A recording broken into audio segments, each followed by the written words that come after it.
નડિયાદમાં વિશ્વ સ્તનપાન સપ્તાહ 2026ની ઉજવણીનો ભવ્ય સમાપન સમારોહ યોજાયો.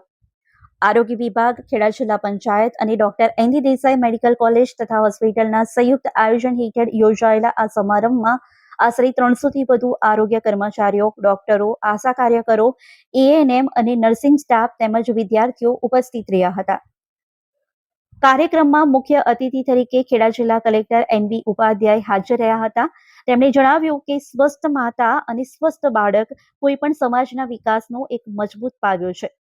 માતાના દૂધનું મહત્વ સમજાવતા તેમણે ખેડા જિલ્લામાં એક હ્યુમન મિલ્ક બેંક જેવી સુવિધા શરૂ કરવાની જરૂરિયાત પર પણ વિશેષ ભાર મૂક્યો અને જિલ્લા વહીવટીતંત્ર તરફથી જરૂરી સહયોગની ખાતરી પણ આપી હતી. આ સાથે પ્રસૂતિ અને સ્ત્રી રોગ વિભાગના વડા ડોક્ટર ચિંતન ઉપાધ્યાયે સમગ્ર સપ્તાહ દરમિયાન યોજાયેલી જનજાગૃતિ પ્રવૃત્તિઓની માહિતી આપતા જણાવ્યું કે સ્તનપાન અંગે જાગૃતિ લાવવાનો પ્રયાસ માત્ર આ એક સપ્તાહ પૂરતો નહીં, પરંતુ સતત ચાલતી આરોગ્ય ચળવળ છે. કાર્યક્રમ દરમિયાન વિવિધ સ્પર્ધાઓના વિજેતાઓને સન્માનિત કરવામાં આવ્યા હતા.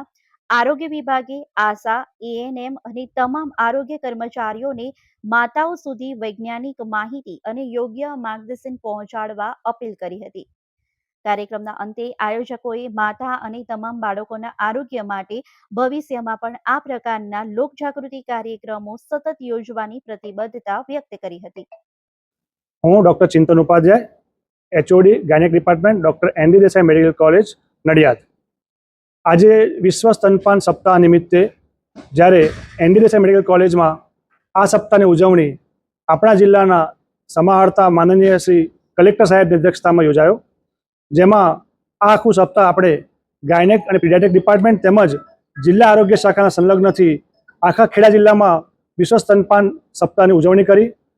લગભગ આખા ખેડા જિલ્લામાં દરેક સગર્ભા અને ધાત્રી માતાઓને આપણે આ સંદેશો પહોંચાડ્યો કે માતાનું દૂધ કેટલું મહત્ત્વનું છે અને શા માટે જરૂરી છે. દરેક જિલ્લા કક્ષાએ, દરેક રાજ્યમાં અને આખા દેશમાં જ્યારે આની ઉજવણી થઈ રહી છે ત્યારે અમે આ સહિયારો પુરુષાર્થ કર્યો જિલ્લા પંચાયત અને મેડિકલ કોલેજે. એ નવતર પ્રયોગ હતો અને એનાથી અમારી ઘણી બધી માતાઓને, બહેનોને, સગર્ભા સ્ત્રીઓને આનો લાભ થયો છે. એ બાબતે માનનીય કલેક્ટરશ્રીએ અમને આગળ પણ આ ચાલુ રાખવાનું અને આ મુહિમ અહીં અટકી ન જાય અને જાહેર જનતાને અપીલ કરી છે કે સ્તનપાન એ બાળકનો અધિકાર છે. માતાના દૂધનું એક ટીપું આપણે રાષ્ટ્ર નિર્માણનું એક ટીપું છે. આવનારા સમયમાં ભવિષ્યનું નિર્માણ કરવા માટે સ્વસ્થ માતા, સ્વસ્થ બાળક અને એના થકી સ્વસ્થ પરિવાર આપણે બનાવીએ એવી સાહેબની જે હાકલ હતી એને અમે આરોગ્ય શાખા અને મેડિકલ કોલેજ બંને સાથે મળીને આગળ નિભાવવા માટે કટિબદ્ધ છીએ. અને હું દરેક જણને અપીલ કરીશ કે આવો આપણે આ સૌ આમાં જોડાઈએ અને આપણું એક પણ બાળક માતાના દૂધથી વંચિત ન રહી જાય એ પ્રમાણે પ્રયત્ન કરીએ. નમસ્કાર, હું ડૉક્ટર પઠાણ, જિલ્લા આરસીએચ અધિકારી, ખેડા જિલ્લો. વિશ્વ સ્તનપાન સપ્તાહ 2026ના જે એક અઠવાડિયાની જે ઉજવણી કરવામાં આવી તેના જે આપણે 7મા દિવસે એના ઉપક્રમે અહીંયા જે કાર્યક્રમ યોજવામાં આવ્યો હતો તે માટે ND Desai medical college gynaec department અને જિલ્લા પંચાયત આરોગ્ય શાખા સાથે રહી અને આ કાર્યક્રમની ખૂબ સારી રીતે ઉજવણી કરવામાં આવી.